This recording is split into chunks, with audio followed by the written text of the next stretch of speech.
Hey there, we're Talia and Ophira Edut, identical twins and astrologers. Welcome to AstroTwins Radio, where we bring the stars down to Earth. Hey everyone, it's Ophi with the week of February 3rd through 9th, 2025, and TGIF, thank the galaxy it's February, because that was one heck of a decade that January was. So here we are, we're in a new month. We're in the first full week, and I'm happy to report that there are some glimmers of hope, despite what it may look like on your news feed and in the world around you. We've got Jupiter going out of retrograde, we've got Venus changing signs, and we do have a balancing quarter moon. So those are things to look forward to, but I'm not going to lie, the first quarter of 2025 is maybe one of the most challenging. We've named the year of the divine pendulum. Right now it feels a little bit like a slingshot, like it's got to pull back before it releases anything positive. It feels like we're going way back. We're regressing. The entire planet feels like it's retrograde in every way. And it is. We are truly regressing as a civilization, as a culture here in the United States, if you can even call them that. So we are honoring and celebrating Black History Month. It's the beginning of February. The idea of the attack on diversity is almost ludicrous because diversity to us, it's not a trend, it's not a fad, it's a word that almost shouldn't even exist. It only exists because a group of people in this society don't acknowledge that anyone else exists on the planet besides people who look like them. And that's not diversity, that's delusion. And to us, diversity is just another way of saying that we witness that there are many different, unique, and amazing people, cultures, groups, heritages that are sharing this planet. Now, for the equality and the inclusion, or the equity and the inclusion, that's a whole other issue. And that is something that Jupiter going out of retrograde in Gemini this week has some things to say about too. So sure, maybe some people thought they could get away with canceling identity-based months and celebrations in certain federal departments, but that is not where the world is going to be going. Pluto is in Aquarius since November 19th, and it's settled in for a 20-year run. So Pluto always brings up what's been hiding in the shadows at first. Pluto is a generational shifter, and it's a trickster too. There are a whole lot of people with Pluto in Aquarius, which is the sign of society and groups, that seem to think that receipts are not being collected and that they can act in the lowest vibration of Pluto, which is selfish, greedy, fear-mongering, hate-mongering, making America hate again.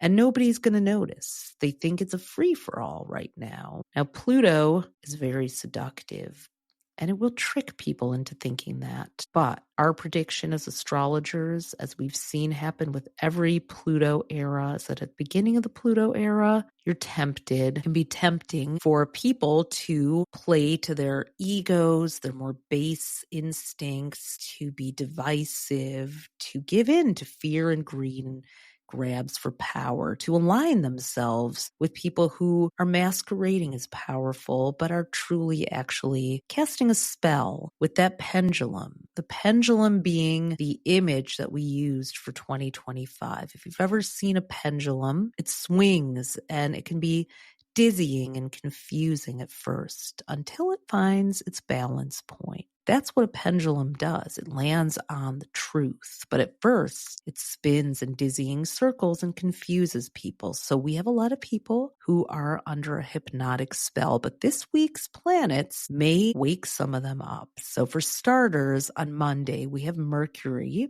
the planet of communication, in Aquarius, sign of humanity, in a trine, which is a flowing and harmonious 120-degree angle with Jupiter, the global ambassador and cultural connector.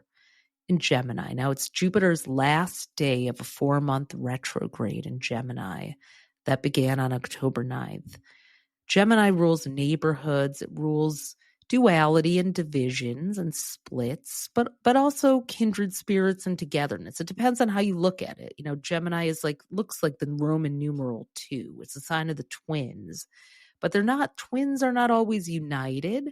It can be, a split, just like, the United States is split right now and divisive, or it can be coming together and forming alliances. But Jupiter has been retrograde, behaving badly since October 9th, and boy, has it been, being the international planet in the local and neighborhood sign. And it's going to be in Gemini until June 9th, but not retrograde after Tuesday. We have just seen it from the mass deportation efforts to craziness of the way the media is being treated and manipulated, the lies that are being spread, the chaos of funding freezes and tariffs and federal aid being cut off, informational websites being taken down by the White House, from everything from the Constitution to reproductive rights. That level of loss of humanity and dehumanization and the outright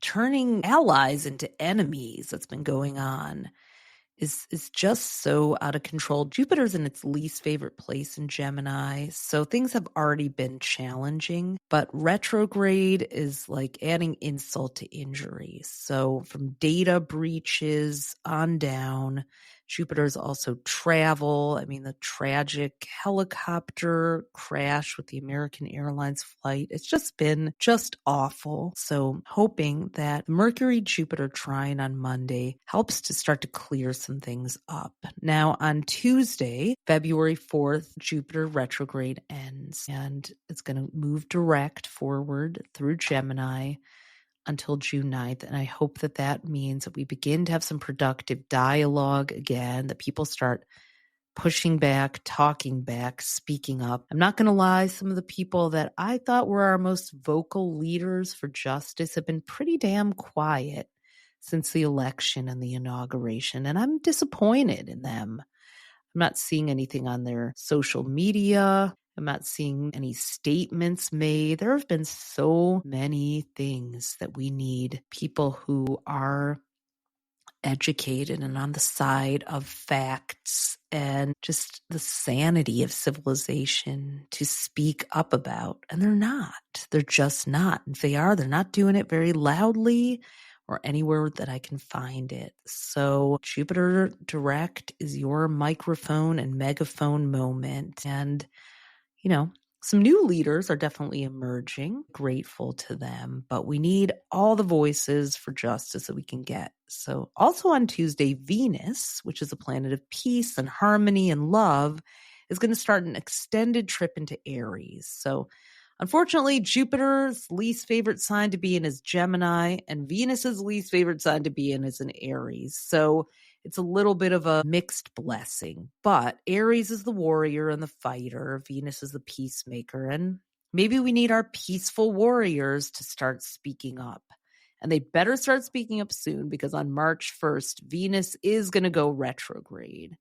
And it's going to split its retrograde over the 6 weeks between Aries and Pisces. So February, guys, if you have something to say, whether it's to the world or to someone that you're in a relationship with, or in your family, or in your circle, or anyone, anywhere, if something is out of balance and harmony and alignment, please, while Venus is direct in Aries, say it between February 4th and the end of the month. February is kind of a bridge between the awfulness of January and the March madness that's ahead. Because in March, I feel like it's my duty to warn you, we've got Mercury and Venus both going retrograde in Aries and Pisces, both of them splitting their times. It's going to challenge us. We also have 2 eclipses in March. We've got a Virgo total lunar eclipse, and we're going to have an Aries solar eclipse. And so it's going to be a bit chaotic. Maybe not even just a bit. It's going to be chaotic. So please mobilize your resources in February. Anything that is not in alignment with the highest good of humanity needs to be addressed now. And in love, Venus and Aries can make us more outspoken and assertive. So if you've got something to say to that person who you've been with for a long time or a little time, or you're thinking about being with, say it now and say it plain before Venus goes retrograde March 1st. Jupiter is very outspoken too, and I think there's going to be some truth serum pouring out. Now on Wednesday, the 5th, we've got the Taurus quarter moon, and that's a balancing point between the new moon and the full moon. The Aquarius new moon, January 29th, was also the lunar new year. The Aquarius new moon is always a lunar new year. We have entered the year of the wood snake, which is associated with Taurus. It's a time to slow down, be strategic, think before you speak or strike, observe. It doesn't mean to be silent, not at all, but observe and then strike. So interestingly, Taurus is a very populist sign. It's a sign of the working person. It's a sign of values, common sense, common decency, the everyday person. Even though Taurus also is associated with luxury, it's not luxury that just lands in our lap. It can be quiet luxury, or luxury that we have because we're discerning. We're thinking about what we value. It's not just our values, but value. What is worth it to us? Now, this is going to hopefully bring up some cracks in the looking glass. It's going to maybe stop that swinging pendulum. I feel that there is some cognitive dissonance that is coming.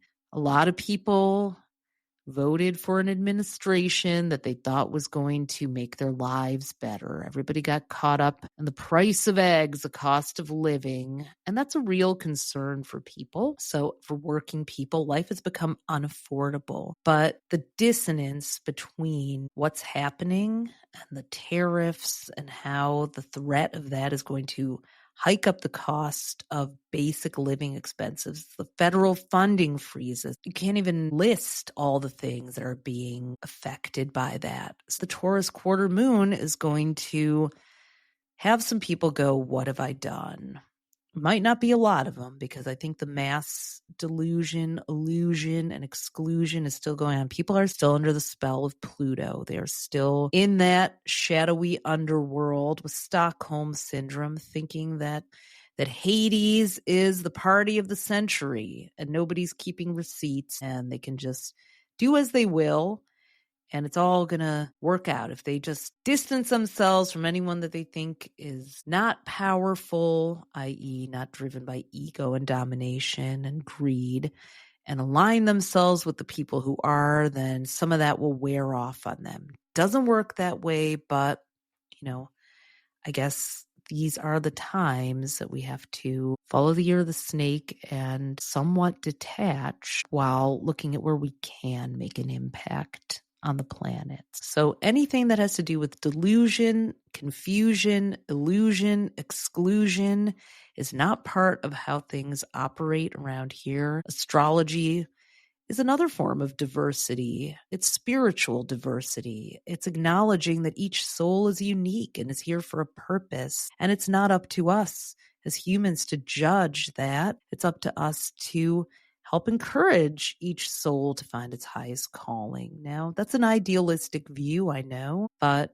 in astrology, it's really about, okay, every soul has arrived, incarnated in a body with this map of its possibilities, potentials, and pitfalls. And at any moment, one can opt to gain consciousness and wisdom and enlightenment and activate the highest octaves of the chart. And on that very note, I want to invite you, because on February 22nd, we begin our 8-week birth chart course, Become Your Own Astrologer. We've opened registration today, 2/2. We just had an amazing, inspiring webinar full of aha moments called How to Read Your Birth Chart and Actually Understand It. And I will drop the link to that in the show notes if you want to watch the limited time replay this week and get a taste of what happens and become your own astrologer, you're going to learn the 4-part puzzle of the birth chart: planets, signs, houses, and aspects. And I'm telling you, for many years I thought, oh, the astrology chart is an amazing thing to know. It's fun, it's great, it's powerful, but I'm now thinking of it as truly a hard skill to have, not a soft skill, because having a GPS, an inner GPS to understand yourself, to know what the hell do I do now? Why am I like this? Why does this keep happening to me? What can I do about it? How can I change it? How can I do something different? How can I get out of my own way? How can I get out of the pain of not knowing where to put my energy? I think there's an urgency happening now that people are feeling. We really are sensing that, oh my God, there are things being taken away from us, our rights. We're tired of feeling helpless. Here we are again, watching democracy circle the drain, watching billionaires take our rights and feeling powerless to stop them, feeling like what's going to happen to us, out of control and vulnerable. And I have to be honest, astrology and knowing how to read astrology charts for myself and the world, well, it's not going to change what's happening, but it does give me a sense of agency that I wouldn't otherwise have. And I don't know what I would do if I didn't have that. So, when we decided to do Become Your Own Astrologer for the second year, we did it last year. It was wonderful and empowering. What an amazing, supportive community we had. But now it seems mission critical to teach this in a way that never did. And I'm not trying to be overly serious about astrology, but I'm not going to downplay its powers too.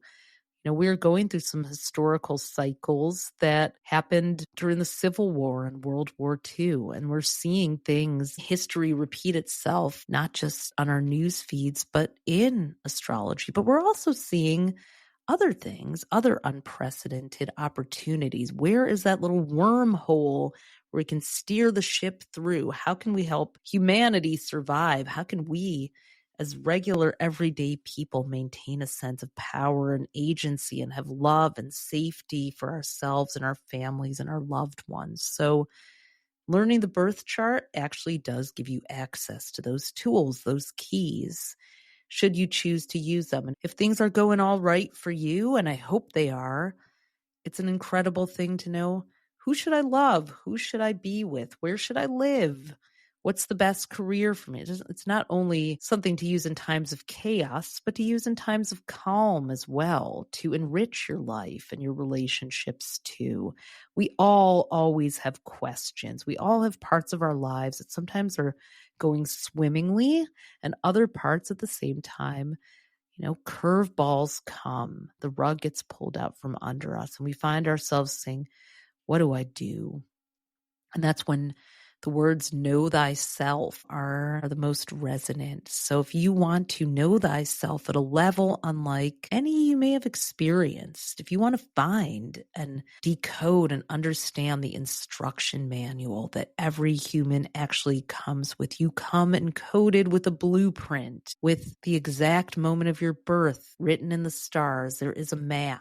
There's a map to you, and we're going to teach it to you. We've got our foundations. Level 1 is for 8 weeks, starting February 22nd, going until April 26th. And if you want to stay on for level 2 and do both of them, we're going to teach you how to use the transits, relationship comparison charts, all the predictive astrology, solar returns, progression. That's the advanced astrology. You can go to astrostyle.com/BYOA to see the syllabus and the dates and learn about what you get from the program. This week, again, is a turning point. We are waiting for Mars retrograde to end on February 23rd. Mars is a planet of war and anger and frustration. It's in Cancer, which is all this pent-up emotion that's coming out as cruelty, and Cancer is a sign of home. So many people have lost their homes, whether to fires or high cost of living or horrible deportation, threats or actualizations. Even just a sense of home in this country as an American, place that seemed like a sanctuary. If you see the words written on the Statue of Liberty, give me you're tired, you're hungry, you're poor. No, those people are being ejected from these shores. And that cannot be. We cannot be silent. We cannot be inactive. We need to speak up and we need to take action. And that's why that's why I'm taking the risk of doing that on this podcast. You know, some people sometimes say to us, oh, I loved you guys, but I wish you wouldn't get political. Well, as above, so below. And the personal is political and sometimes the planetary is political. And I don't know why some people feel that they should impose that rule, like just stick to astrology, as if you can separate the parts of your life or yourself or your values. Just stay silent. And you know who's not staying silent? The people that are taking rights away from awesome, empathic, compassionate, good people because of the color of their skin or their gender identity or the fact that they want to make choices about their bodies as women. And that's not okay with me, and it never will be. So I will not be silent about that. As Jupiter, my ruling planet, goes out of retrograde in Gemini, which is about communication, I will be picking up my megaphone and proudly saying that that's not okay with me. It's not okay with Astro style either. So if that's too political, we understand. But our commitment as astrologers and people is to unity and community and everyone feeling valued and valuable, because you are. We know you are. We believe you are. And this is a safe and supportive space for you to exist and be seen and be celebrated in your uniqueness. So onward into February we go.